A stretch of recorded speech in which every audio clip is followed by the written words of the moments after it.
My name is Michael. I'm 45 years old, though most mornings I feel twice that. 4 years, it was just me and my 2 children, Amy, 16, and Nick, 14.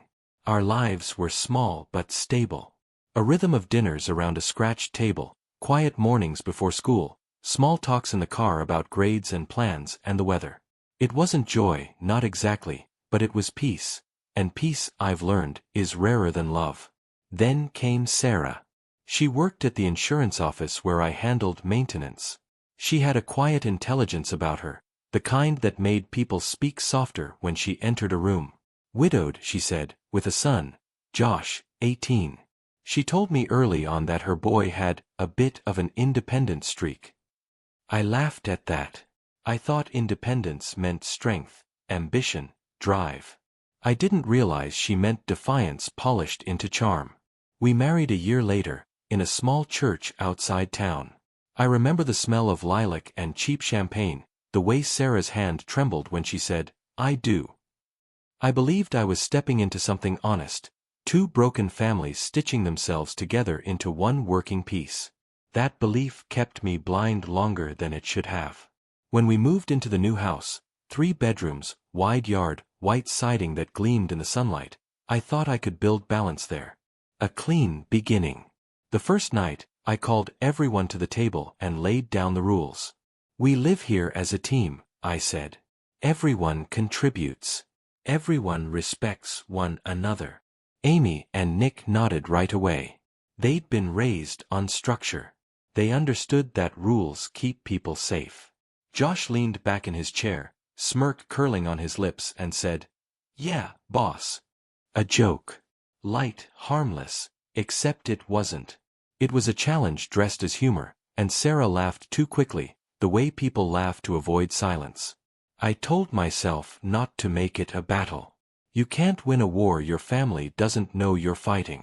The first week felt like walking barefoot on glass. Little things, always little things, that cut deeper each day. Dirty dishes stacked high, half-finished food left to rot, lights burning in every room as if electricity were free. I'd wake up at 2 a.m. to turn off the stove, find the back door wide open, the house breathing cold into my bones. When I mentioned it, Josh would shrug. "I forgot," he'd say. "Don't make it a big deal." Then came the chili. I'd cooked a large pot for the week, slow-simmered, thick with spice, something to stretch across days. When I came home from work, the pot was empty, licked clean. Josh sat on the couch, watching TV, a spoon still in his hand. "You ate it all?" I asked. He grinned. "Guess you gotta be quicker, man." Man. Not Michael. Not even, hey. Just man. As if I were some stranger passing through the room he occupied. Sarah scolded him, softly, the way someone speaks to a dog that might bite. "Josh, that wasn't kind." He rolled his eyes and said, "Relax, Mom. He can make more." I looked at her then, waiting for her to defend me. She didn't. She just sighed, tired already, and turned away. That was when I understood. Not everything that looks like a family behaves like one. The days blurred. Amy and Nick tried to adjust, but the air in the house was shifting. Amy avoided the kitchen when Josh was around. Nick followed him at first, eager for approval, until the teasing started. Small, cutting jabs about his clothes, his voice, his try-hard attitude. I stepped in once, told Josh to stop picking on him. He smirked and said, "I'm just toughening him up." "You should thank me." I told him to apologize. He didn't. Sarah murmured, "He doesn't mean it," and that was the end of it. But meaning has nothing to do with damage. The knife doesn't have to mean to cut. One evening, I came home to find Josh sprawled on the couch, his feet on the table, crumbs scattered across the carpet. Amy was in tears upstairs because he'd taken her charger and refused to return it. Nick sat quietly in his room, pretending not to hear.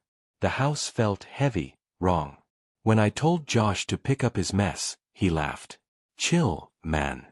You're acting like my dad." I said quietly, "I'm not your dad. But I am the man keeping this house standing." He looked me dead in the eye and said, Then maybe you should stop acting like one. There was something deliberate in the way he said it. The calmness of cruelty rehearsed. And Sarah, standing in the doorway, froze. I expected anger. I got hesitation. Then the sigh again, the same one she used when bills came in the mail or when the sink leaked. "Josh," she said weakly, "don't be rude." Rude. That was her word for it. Rude. Like he'd burped at the table instead of spitting venom across it. That night, when the house had quieted, I stood by the kitchen window staring out at the dark yard, the reflection of my own face faint in the glass. I looked tired. Not from work, from trying. Trying to be patient. Trying to blend what didn't want to blend. Trying to believe I could still fix this. I thought about Amy and Nick asleep upstairs, about how they'd watched me let disrespect slide. What was I teaching them? That silence is noble? That swallowing humiliation counts as love? I didn't like the answer. Sarah came up behind me, rested a hand on my shoulder. "He's adjusting," she whispered. "He'll come around." Come around to what? I asked. To basic respect? She didn't answer. Her hand slipped away. After that, I started keeping score. Small betrayals, quiet dismissals. The sound of Josh's laughter when I tried to give advice. The way he ignored me at dinner but bragged to his friends about the car I was paying to insure. The way Sarah's eyes softened for him even when he was cruel. I began to understand that in this house, love was a currency, and I was the only one still trying to pay with effort instead of blood. The first shadows had already settled in by then. You don't notice them at first. They crawl in quietly, disguised as everyday moments, a joke that lands too hard, a look that lingers too long, a silence that feels colder than it should. But they build, and when they finally show their true shape, you realize they've been living here all along, waiting for you to notice. That realization came to me one night as I walked past Josh's room. His door was open, light spilling out, music playing. He was laughing into his headset, talking to some friend online. "Nah," I heard him say. "This guy's not my real dad. He just thinks he is." Laughter followed. His, theirs, mine, swallowed before it could escape. I stood there for a long time, hand resting on the doorframe. I could have said something. I could have walked in, demanded respect, ended it then and there. But I didn't. Because I knew the truth. You can't demand from someone what they never intended to give. That night, I couldn't sleep. I lay next to Sarah, listening to the faint hum of the refrigerator, the ticking of the clock, the sound of distance widening in the dark. I kept thinking, how do you love a house that's already choosing who belongs and who doesn't? Outside, the wind picked up, rattling the windows. Inside, everything was still. Still but not peaceful. The first cracks had formed, invisible to everyone but me. And deep down, I knew. The house would break exactly the way it was built. Quietly, politely, without a single scream. The house had grown quieter, but not calmer. Quiet in our home didn't mean peace, it meant people were retreating to their corners. Amy spent more time at the library. Nick started doing homework at friends' houses. Sarah buried herself in chores that didn't need doing. And Josh grew louder, as if the silence itself dared him to fill it. He strutted through the house like he'd won some invisible war. Every slammed door, every empty milk carton, every careless laugh felt deliberate, a performance for my patience. I told myself it was still just a phase. That's what parents say when they're too tired to admit they've lost control. Then came the night that broke whatever illusion of balance we still had. It started with something small, as it always does. Amy was crying in her room, quiet but shaking. Nick came to find me, eyes wet with frustration. "Josh took her charger," he said. Again. I went upstairs, knocked on Josh's door. No answer. I opened it. He was lying on his bed, scrolling through his phone, earbuds in. The charger was plugged into his wall. "Give it back," I said. He looked up, smirked, and said, "Why? Everything in this house belongs to you, right? and you belong to Mom. So technically, it's all ours." I stood there, letting his words hang in the air. Sarah appeared behind me in the doorway. She'd heard it too. And for the first time since we'd moved in together, she raised her voice. Not at me, but at him. "Don't talk like that, Joshua," she snapped. "You don't work, you don't study, and you live off everyone else. How dare you act like you own this place?" The shock on his face was almost comical. For the first time, his mother had drawn a line. And for a heartbeat, I felt something close to relief, not victory, but acknowledgement. Josh muttered something under his breath and shoved the charger into my hand. Amy took it later without a word. She didn't need to say thank you. The gratitude was in the way she finally slept through the night. That confrontation should have changed things. Instead, it just cleared the fog before the real storm. Later that evening, Sarah and I sat at the kitchen table. The air between us was dense with what hadn't been said. She poured herself a glass of wine, then looked at me with that exhausted softness that comes from too many small heartbreaks. "You're too soft on him," she said. "You try to be fair because he's my son. But he's 18, Michael. He's not a child. If he wants to act like a tenant, then let's treat him like one." It was strange hearing those words from her. Practical. Cold. Honest. "You mean charge him rent?" I asked. She nodded. "He eats like a man, argues like one, and breaks rules like one. Time he learned what that costs."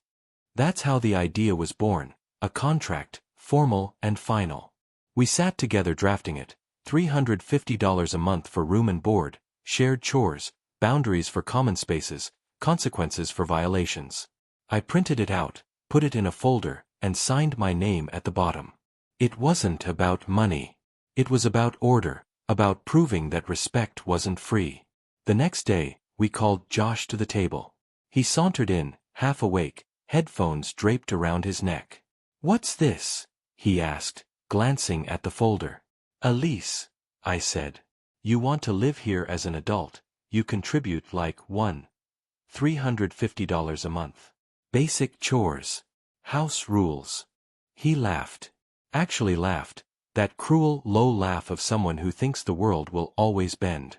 "You can't make me," he said. Sarah's voice was calm, steady. "We're not making you. You have a choice, live like an adult, or lose the privileges of one." He looked at her, expecting her to break, to soften. She didn't. Her stillness seemed to scare him more than anger ever could. He scoffed, shoved back his chair, and stormed off. The contract stayed on the table, untouched. That night, the tension in the house felt like humidity, thick, invisible, pressing on everything. Sarah sat beside me in bed, quiet. "You think we did the right thing?" she whispered. I stared at the ceiling. "We gave him a choice. That's more than he ever gave us." For the next week, he ignored us completely. Ate what he wanted, left the lights blazing, music thumping through the walls. He thought silence was victory. But silence can be the rope you hang yourself with. When the first rent deadline came, Sarah waited for him to speak. He didn't. We said nothing. Then I made my move, quiet, methodical, absolute. First, I cut the Wi-Fi password. Then the streaming subscriptions. The gas card. The snack stash he lived on. I even took the door off his hinges one Saturday morning. It wasn't spite, it was consequence. If he wanted independence, he could earn it. He came down red-faced, shouting, "You can't do this. This is abuse." Sarah stood firm. "No, Josh. This is adulthood." He tried appealing to sympathy, then to anger, then to manipulation. When none of it worked, he called his grandparents. They phoned us the next evening, calm but firm. "When we were 18, his grandfather said, "we were already working. $350 is a blessing. Tell him to get a job." That phone call broke something in him. Not his arrogance, that takes years to dissolve, but his certainty that everyone would side with him. For the first time, He saw that the world outside our home had limits too. Days passed. The tantrums stopped. One morning, he greeted Amy in the kitchen. Just a small nod, but enough to make her blink in disbelief. Another day, he loaded the dishwasher without being asked. Small things. Quiet things. But real. Then one Friday evening, he came to me holding an envelope. "I've got $200, he said. "I'll work off the rest." I didn't smile. Not at first. I gave him a list: mow the lawn, wash the windows, clean out the garage, repaint the shed. He did it all, without complaint. Sweat replaced sarcasm. Silence replaced defiance. When he finished, I handed him the lease again. He signed it this time. No laughter, no performance. Just a shaky signature from a boy who'd finally met the edge of his comfort. A week later, he came home with grease on his hands and exhaustion in his eyes. "Got a job," he said. "Auto shop down on Maple. Part-time." He dropped an envelope on the table. $350, exact. I looked at him, then at Sarah. She smiled, not wide, not proud, just quietly relieved. "Can I have my door back now?"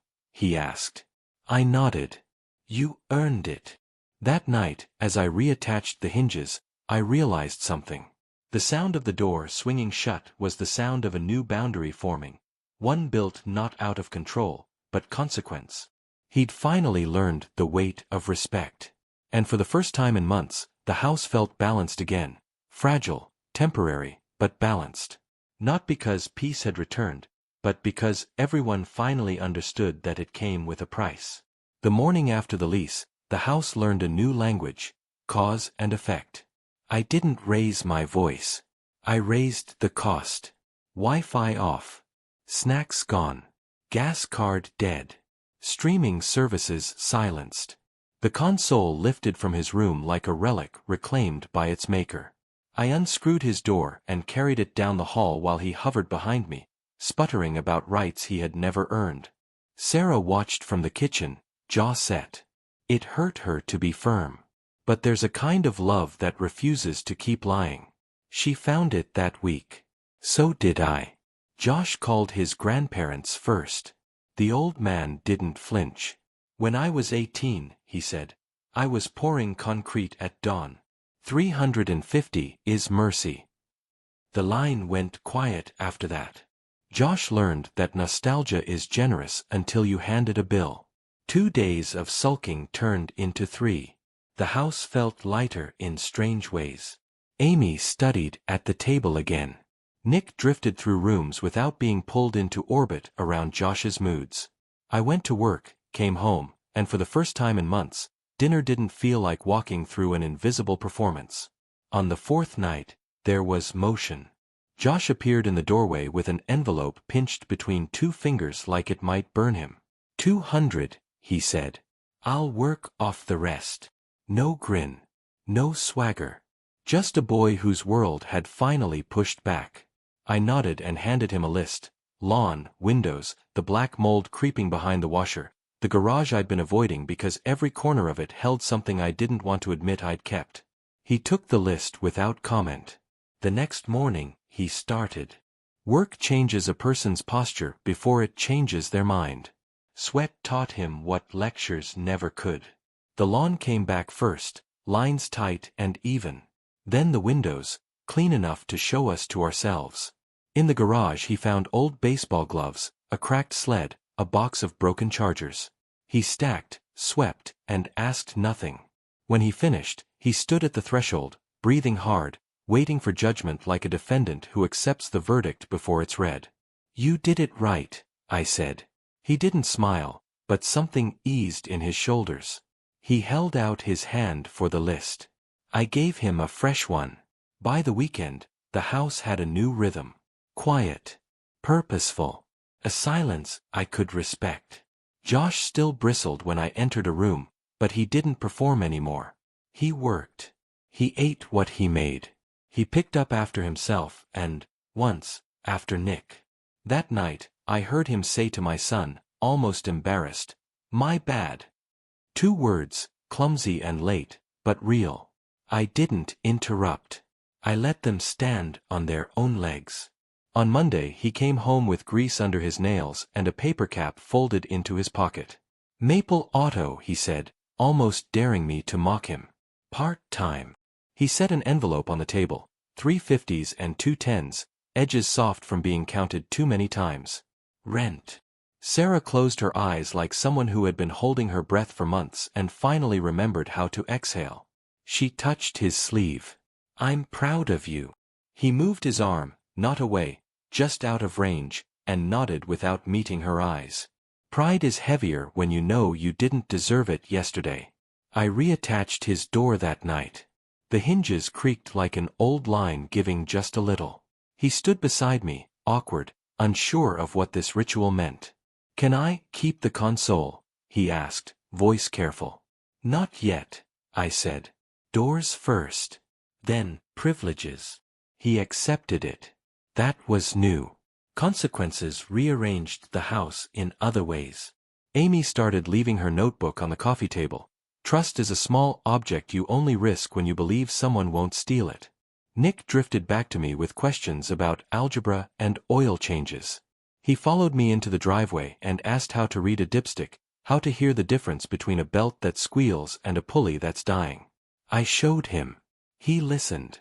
Learning is a quiet revenge against chaos. Josh noticed. One night he hovered by the hood of my truck while I checked a noise I'd been ignoring. He didn't speak, just watched, hands shoved deep in his pockets. I held out the flashlight without looking up. He took it. Steady beam. No jokes. Loose clamp, I said after a minute. Nothing fatal. He nodded like he was translating a language he didn't want to admit he wanted to know.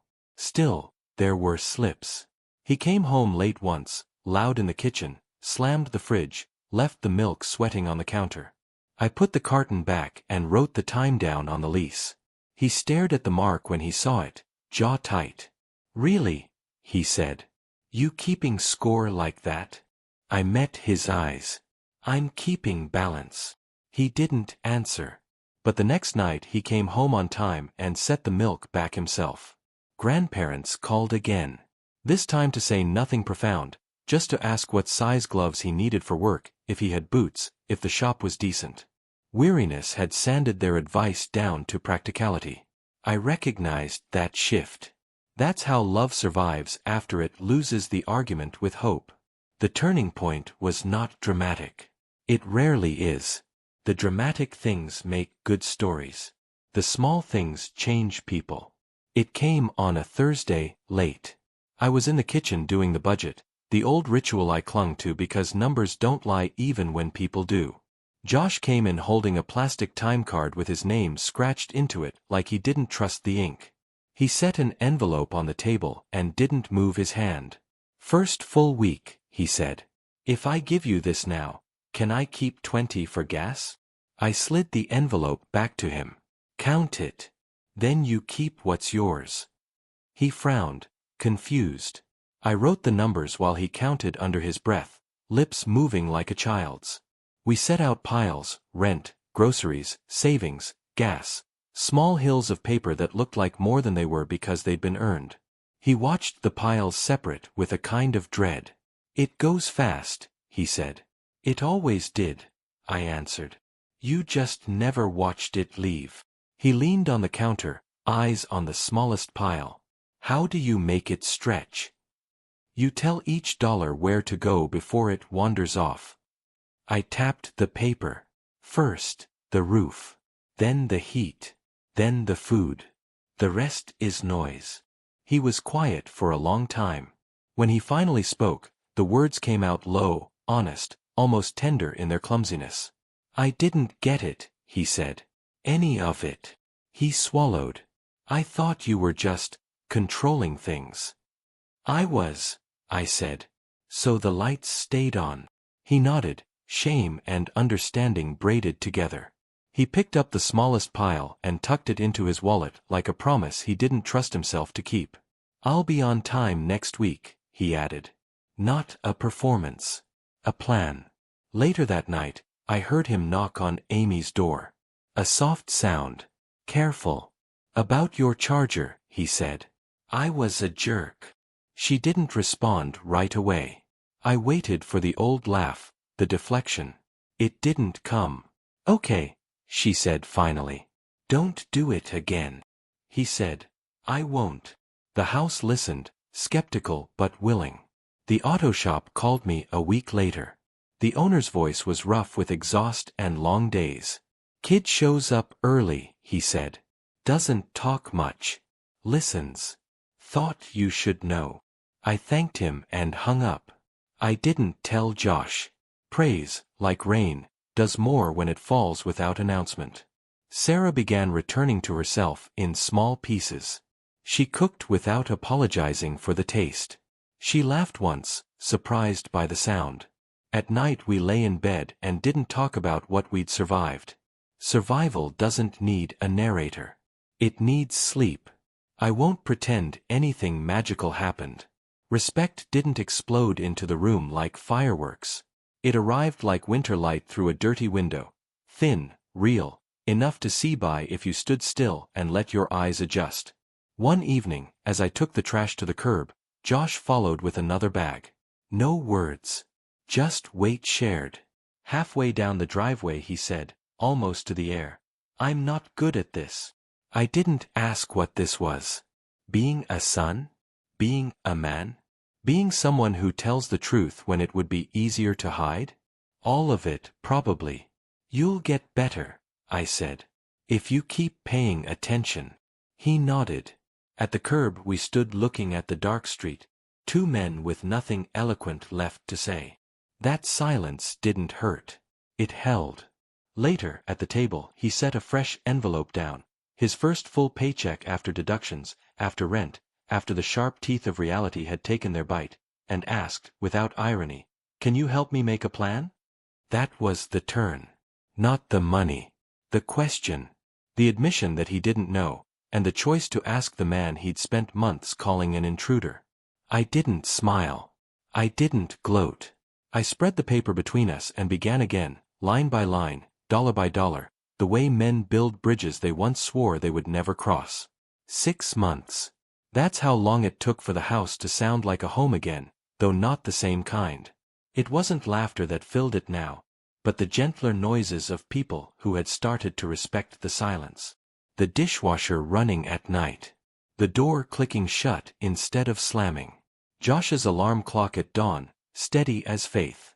He still paid rent on time.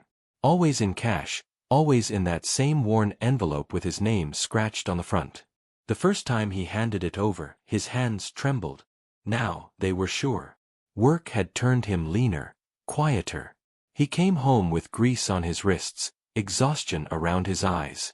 The arrogance had burned off somewhere under fluorescent lights and the grind of machinery. Sarah watched him like a mother seeing her son for the first time. One night, she whispered to me, I'm proud of him. I didn't answer. Pride wasn't mine to claim. I had only built the wall he finally learned to stand against. Still, something had shifted. He talked to Amy, helped her with physics homework.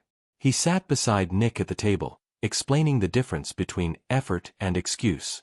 The three of them laughed once, light, brief, but real. I sat apart, listening. It didn't sound like victory. It sounded like repair. One Sunday, I found Josh in the kitchen counting bills, scribbling numbers on a scrap of paper. What's that? I asked. Trying to save, he said. For an apartment. He looked up, uncertain. But I don't know how to budget. Can you show me? There it was, the thing I never thought I'd hear. Can you show me? Not you're not my dad, not you can't tell me what to do. A request. Simple. Human. We sat for hours that night. I brought out the old ledger I'd used since before Amy was born. Edges curled, pages yellowed by all the months I'd wrestled the numbers into obedience. We went line by line, rent, utilities, food, insurance, savings. I told him how every dollar has to be told where to go before it wanders off. He listened, head bowed, pencil tapping against the paper. When he looked up, there was something new in his eyes. Not fear, not defiance, but understanding. When he left for work the next morning, he said, "Thanks, Dad." It was almost casual. But it landed like a stone thrown into still water, one sound, spreading out in rings. I stood there long after he'd gone, the word echoing through the kitchen. By winter, he'd saved enough for a small apartment near the auto shop. We helped him move, Amy carrying boxes, Nick arguing with him about which side of the couch would fit through the door. Sarah wiped her eyes, pretending it was dust. I didn't say much. Fathers don't need speeches, they need follow-through. The place was bare but decent. One window, a rattling heater, walls the color of cigarette paper. Josh stood there, looking at it like he was trying to see his life taking shape in real time. "It's small," he said. "It's yours," I answered. He nodded. Then, awkwardly, he hugged me. Not long, not dramatic. Just enough to feel the weight of the gesture. After he left, the house felt hollow again. Not empty, just lighter. The quiet that used to hurt now felt like rest. Sarah and I found new rhythms, dinners for 3, conversations that didn't end in argument. Amy got into college. Nick joined the debate team. I fixed things around the house I'd ignored for months. The door frames stopped groaning. Even the air smelled cleaner. Every Sunday, right on time, Josh came back for dinner. He never arrived empty-handed. Sometimes it was groceries, sometimes tools for Nick, sometimes flowers for Sarah. He'd sit at the table, still smelling faintly of motor oil, and ask about everyone's week. The first few times, it felt like a play we were all rehearsing. Then, slowly, it became real. Once, during dessert, he turned to Amy. "I'm sorry," he said quietly. "For before." She shrugged, half smiling. "You were a jerk. I know. But you're better now." It wasn't forgiveness, not exactly. But it was the kind of truth families can live with. After he left that night, Sarah took my hand and said, "You changed him." I shook my head. No. Life did. I just stopped shielding him from it. That's the thing about love, it isn't softness. It's structure. It's the invisible architecture that keeps everything from collapsing under its own emotion. Sarah used to call me strict, cold even. But I know now that rules are a kind of mercy. Without them, you raise children who mistake safety for freedom. I kept the first envelope he ever handed me, the one with the uneven handwriting and the $200 inside. I stored it in the top drawer of my desk, next to old receipts and a few fading photographs. Every so often, when the house is too quiet, I take it out. I hold it, feel the weight of those crumpled bills, and remember what they cost. Not money, but humility. Sometimes, I still hear echoes of the past. The arguments, the slammed doors, the small betrayals that built the man he became. They don't sting anymore. They remind me what boundaries are worth. Last month, Josh called. "Got promoted," he said. "Assistant manager." I could hear the pride in his voice. Thinking about going back to school for mechanics certification. "That's good," I said. "Make sure you save for tuition." "I already started," he answered. Then, after a pause, "You taught me that." The line went quiet for a second. Then he said softly, "Thanks, Dad." Not casual this time. Careful. Meant. When the call ended, I sat in the dark kitchen for a while, listening to the hum of the refrigerator, the same old rhythm of this house that has seen everything. Anger, silence, repair. I thought about all the ways love hides itself in the work of staying. You build a family the way you build anything worth keeping. Slow, deliberate, with hands that sometimes shake.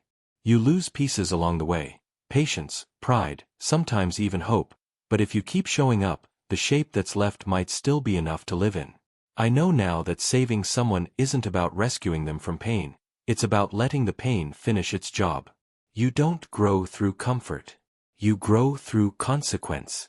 I see that every Sunday, when Josh walks through the door carrying groceries, shoulders straighter, voice deeper. He still calls me Dad. Still helps Amy with her exams, still argues with Nick about music, still thanks Sarah for dinner. The air feels lighter around him. Maybe that's what peace really is, not the absence of tension, but the presence of understanding. Sometimes I wonder if I was too harsh, if I could have reached him sooner with gentler words. Then I look at that envelope and remember, softness never taught him what the world would demand. Only limits did. Now, when the evening settles and the house goes quiet again, I pour myself a small drink, sit by the window, and think about the long road that led here. I don't feel triumph. Just clarity. Love isn't what you give without question. It's what you give with purpose. And respect, real respect, is the interest that accrues when patience finally meets consequence. I hold that envelope sometimes and ask myself the question that still lingers like a ghost over every father, step or not. Was I wrong? Or did I finally do what love required?